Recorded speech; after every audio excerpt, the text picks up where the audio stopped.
Hello everyone, আসসালামু আলাইকুম। আজকে আমি তৈরি করে দেখাবো রেড ভেলভেট কেক। আমার চ্যানেলে ৭,০০০ সাবস্ক্রাইবার হয়ে গিয়েছে। এই খুশিতে ভাবলাম আপনাদের জন্য নিয়ে আসি মজাদার রেড ভেলভেট কেক। এই রেড ভেলভেট কেকটা তৈরি করা অনেক ইজি আর খেতে অসাধারণ। রেগুলার যে রেড ভেলভেট কেকগুলো আপনারা খান সেই কেকের থেকে এটা অনেক বেশি টেস্টি, আমি গ্যারান্টি দিয়ে বলছি। আপনারা একবার তৈরি করে দেখবেন। আপনাদের যদি ভালো না লাগে তাহলে প্লিজ আমাকে কমেন্টে বলবেন, আমি একটুও মাইন্ড করব না। বলবেন যে আপুর রেসিপিটা একদম ভালো হয়নি। তো চলুন তৈরি করে ফেলে এত মজাদার কেক। আজকে আমি একটা ডিম নিয়েছি আর নিয়েছি চিনি। আজকে ভিডিওতে কালার মিক্সিং, তারপর কিভাবে সংরক্ষণ করা যায় অনেক দিন, তারপর বিট করার টাইম সবকিছু দেয়া থাকবে। আমি আজকে আপনাদেরকে হ্যান্ড উইক্স দিয়ে মিক্স করে দেখাবো। যাদের কাছে বিটার নেই তারাও এই কাপ কেকটা অনেক ইজিলি তৈরি করে ফেলতে পারবেন। চিনি এবং আস্ত একটা ডিম দিয়ে আমি ভালো করে বিট করে নিচ্ছি। দেখতে পাচ্ছেন উইক্স দিয়ে কিভাবে জোরে জোরে মিক্স করে নিচ্ছি। মেইনলি আমার চিনিটাকে মোটামুটি ভালো করে গলিয়ে নিতে হবে।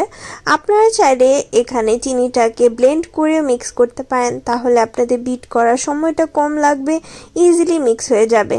কিন্তু এই রেসিপিতে যে চিনিটা একদম মিহিভাবে মিক্স হয়ে যেতে হবে এমন না। আপনারা সবকিছু মিক্স করতে করতে এটা মোটামুটি ভালো করে মিক্স হয়ে যায়।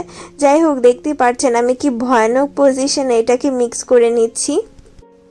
আমি উপরে টাইমিংগুলো দিয়ে দিব যে কতক্ষণ এটাকে আমার হাত দিয়ে উইস্ক করতে হয়েছে। আপনারা বিটার দিয়ে করলেও এটা মোটামুটি চিনিটা গললেই হলো। এটা কিন্তু অনেক বেশি ফ্লাফি করা যাবে না। দেখতে পাচ্ছেন আমি বিট করতে করতে হালকা সাদাটে করে ফেলেছি। এখন আমি এতে দিয়ে দিচ্ছি mayonnaise। mayonnaise হলো এই রেসিপিটার মেইন। আমরা যে কাপকেকগুলো তৈরি করি, রেড ভেলভেট তৈরি করে, সেখানে বাটার মিল্ক ইউজ করা হয়। বাটার মিল্ক ইউজ করা হয় যাতে কেকটা অনেক বেশি সফট হয়। তো বাটার মিল্কের জায়গায় আপনারা এখানে mayonnaise ইউজ করবেন। বাটার মিল্কের থেকেও বেশি টেস্টি হবে। এখন আমি এতে দিয়ে দিচ্ছি দুধ। এখানে আমি ঘন দুধ ইউজ করেছি। আপনারা চেষ্টা করবেন একটু ভালো মানের ঘন দুধ ইউজ করতে, অথবা গুঁড়া দুধ মিক্স করেও নিতে পারেন। সবগুলো উপকরণের মাপ আমি উপরে দিয়ে দিব। কেকটা তৈরি করার ক্ষেত্রে কিছু সিস্টেম রয়েছে, যেমন এই যে দেখুন আমি দুধ দেওয়ার পরে অয়েলটা দিয়েছি। আমি কিন্তু এখানে অয়েলটা আগে দিব না, কারণ দুধ দেওয়ার পরে যে ফোমটা আছে সেটা সুন্দরভাবেই থাকে, কিন্তু তেল দেওয়ার পরে ডিমের যে আমরা ফোমটা তৈরি করেছি সেটা একটু ডেবে যায়, তাই আমি একদম লাস্টের দিকে অয়েলটা দিব। এখন আমি এতে দিয়ে দিচ্ছি ময়দা আর কর্নফ্লাওয়ার। এটার পরিমাণটা আমি উপরে দিয়ে দিচ্ছি। আমি এখানে বেকিং পাউডার এবং বেকিং সোডা দিব, কিন্তু এটা একদম লাস্টে দিব। একটা সিস্টেম ফলো করে অ্যাড করব। ময়দা এবং কর্নফ্লাওয়ারটা চেলে চেলে অ্যাড করে নিতে হবে। এরপর আমি এতে দিয়ে দিব কোকো পাউডার। কোকো পাউডারটা কিন্তু বেশি দেয়া যাবে না, আমি পরিমাণটা আবার উপরে দিয়ে দিব। সবগুলো পরিমাণ আমি ডেসক্রিপশন বক্সে দিয়ে দিব, আপনারা ওখান থেকে দেখে নিতে পারেন। এখন আমি হ্যান্ড উইক্সটা দিয়েই মিক্স করে নিব। হ্যান্ড উইক্সটা দিয়ে ভালো করে মিক্স করে নিতে হবে।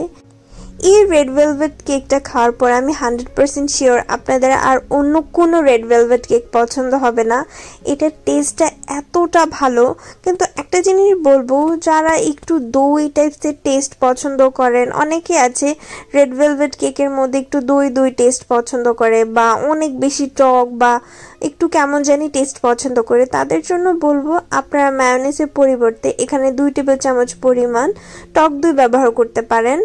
এখন দেখতেই পাচ্ছেন আমি এখানে ফুড কালার দিয়ে দিচ্ছি। ফুড কালারটা মিক্সিং এর সিস্টেমটা দেখতে পাচ্ছেন। আমি সাইডে কর্নারে জেল কালার নিয়ে এরপর হালকা হালকা করে মিক্স করে নিচ্ছি, তাতে পুরোটুকু কালার ভালোভাবে মিক্স হবে। আমি এখানে সুগার ফ্রি এক্সট্রা রেড কালারটা ইউজ করছি। আপনারা এখানে রেড মানের কালারও ইউজ করতে পারেন। রেড মানের কালারের ক্ষেত্রে একটু বেশি পরিমাণ লাগবে, কিন্তু তিতা হয়ে যাবে না। আপনারা সামান্য পরিমাণ ডাস্ট কালারও মিক্স করতে পারেন, তাহলে আপনাদের রেড ভেলভেটের পারফেক্ট কালার চলে আসবে। আমি এখানে এক্সট্রা রেড কালার ইউজ করাতে আমার কালারটা অনেক সুন্দর এসেছে। আমি এখানে 2-3 ধাপে কালার মিক্স করব। 2-3 ধাপে যখন কালার মিক্স করা হয়, কালারটা ভালোভাবে মিক্স হয়, প্লাস কালারটা নিচে চলে যায় না। অনেক সময় দেখা যায় কালার অনেক পরিমাণে দেওয়া হয়েছে কিন্তু কালারটা নিচে চলে যায়, কালারটা ভালোভাবে মিক্স হয় না। এখন আমি আবারও সামান্য পরিমাণে কালার সাইড থেকে মিক্স করে নিচ্ছি। আপনারা অনেকেই বলতে পারেন যে রেডম্যানের কালার বেশি ইউজ করলে তো তিতা হয়ে যেতে পারে, তাই আপনার রেডম্যানের কালারের সাথে হালকা অরেঞ্জ কালার মিক্স করবেন প্লাস হালকা রেড কালার ডাস্ট পাউডারটা ইউজ করবেন, তাহলে আপনাদের পারফেক্ট একটা কালার চলে আসবে।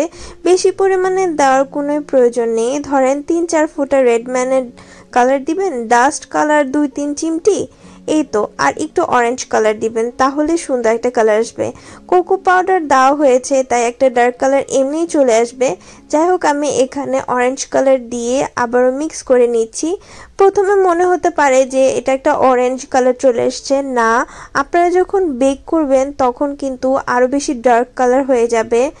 এমন যে দেখতে পাচ্ছেন একটা লাইট কালার তেমন থাকবে না, বেকের সাথে সাথে এটা অনেক ডিপ একটা কালার চলে আসবে। তাই হালকা পরিমাণে অরেঞ্জ কালার মিক্স করবেন অথবা ইয়েলো কালার। এখন আমি এখানে বেকিং পাউডার এবং বেকিং সোডা নিয়ে নিয়েছি। বেকিং পাউডার এবং সোডা দিয়ে উপরে একটু ভিনেগার দিয়ে এরকম ফেনা করে নিচ্ছি।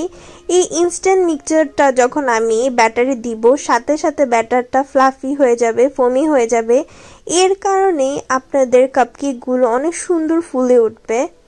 এই প্রসেসটা একদম লাস্টে করতে হবে। এরপর আমি এর মধ্যে সামান্য পরিমাণ ভ্যানিলা আর সামান্য পরিমাণ লেমন জুস দিয়ে দিচ্ছি। এখন আমি কাপকেক মোল্ডে ঢেলে নিব। কাপকেক মোল্ডে আমি এক একটাতে এক এক পরিমাণে দিব আপনাদেরকে দেখানোর জন্য যে কতটুকু দিলে কেমন ফুলে, কতটুকুতে বেশি হয়ে যায় নাকি। সবগুলো আমি বিভিন্ন সাইজে করেছি, আপনারা দেখতেই পাচ্ছেন। কোনোটাতে বেশি দিচ্ছি, কোনোটাতে কম দিচ্ছি। বেকিং এর টাইমটা আমি উপরে দিয়ে দিব। যারা চুলায় তৈরি করতে চান তারা 40 মিনিটের মতন বেক করে নেবেন একদম লো হিটে বেক করলে আপনাদের কেকগুলো এত সফট হবে, আপনারা একদম অবাক হয়ে যাবেন। এতটা সফট কেক দেখতে পাচ্ছেন কতটা সুন্দর এবং কতটা সুন্দর কালার এসেছে। আশা করি আজকের যে কালারটা টেক্সচারটা আপনাদের ভালো লেগেছে। আমি আপনাদেরকে এখন এটাকে সুন্দর করে ভেঙেও দেখাচ্ছি এটা কেমন হয়। আমি কিন্তু একদম গরম গরম বের করে ফেলেছি। আপনারা যদি এটাকে রেখে দেন, এটা রেখে দিলে একদিন পরে আরো যে কতটা ময়েশ্চার, কতটা সফট হবে আপনারা একদিন তৈরি করেই দেখবেন।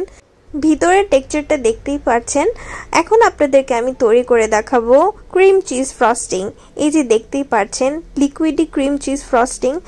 ক্রিম চিজ ফ্রস্টিং দুই ধরনের হয়ে থাকে, একটা এরকম লিকুইডি আর একটা অনেক গাঢ়। আপনাদেরকে আমি আজকে টেস্টি যেটা সেটা তৈরি করে দেখাবো।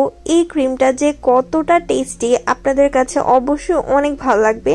দেখতেই থাকুন ভিডিওটা একদম স্কিপ না করে। আমি এখানে বাটার নিয়ে নিয়েছি, বাটারটাকে আমি হালকা বিট করে নিচ্ছি। আপনারা চাইলে হালকা সফট বাটার এখানে ইউজ করতে পারেন। আমার এখানে যেহেতু অনেক ঠান্ডা তাই বাটারটা একদম শক্ত রয়ে গিয়েছে।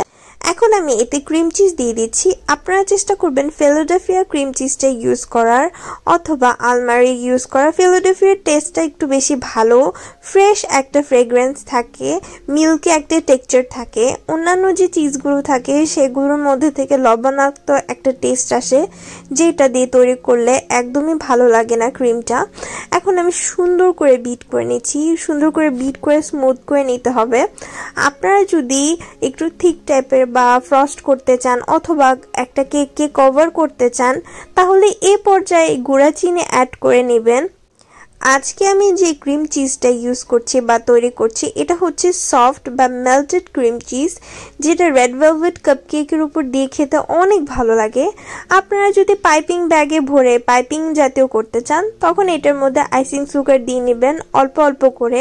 আইসিং সুগারের পরিমাণটা আমি উপরে দিয়ে দিব অথবা ডেসক্রিপশন বক্সে দিয়ে দিব। বিট করে একদম ফ্লাফি করে নিতে হবে আর একদম স্মুথ থাকতে হবে। ক্রিম চিজ একটু বিট হতে সময় লাগে, তাই আপনারা একটু ধৈর্য নিয়ে লো স্পিডে বিট করে নেবেন। হাই স্পিডে বিট করা যাবে না, লো স্পিড মিডিয়াম স্পিডে বিট করে নেবেন। এখন আমি সাইড থেকে স্ক্রেপ করে নিচ্ছি। সাইড থেকে স্ক্রেপ না করলে অনেক সময় দেখা যায় সাইডে ক্রিম চিজগুলো লেগে থাকে, ওগুলো স্মুথ হয় না। এখনো দেখছেন একদম পারফেক্টলি স্মুথ হয়নি, তাই আমি আরো বিট করে নিব। ঘরের তৈরি ক্রিম চিজ দিয়ে একদমই ভালো হবে না এই ফ্রস্টিংটা। আপনাদের কাছে যদি ক্রিম চিজ না থাকে তাহলে আপনারা রেগুলার ক্রিম তৈরি করে এখানে দিতে পারেন, অথবা বাটার ক্রিমও ইউজ করতে পারেন। বাটার ক্রিমের একটা মিল্কি কনডেন্স মিল্ক দিয়ে একটা ভার্সন আছে, ওইটা এই কাপকেকটার সাথে এতটা ভালো লাগে। শুধু বাটার ক্রিম আর কনডেন্স মিল্ক থাকে, ওই রেসিপিটা আমি আমার চ্যানেলে দিব, আর আপনারা দেখে নিতে পারবেন। এখন আমি এতে দিয়ে দিচ্ছি কনডেন্স মিল্ক। কনডেন্স মিল্ক এখানে দেওয়ার কারণে ক্রিমটা যে কতটা টেস্টি হয়ে যাবে।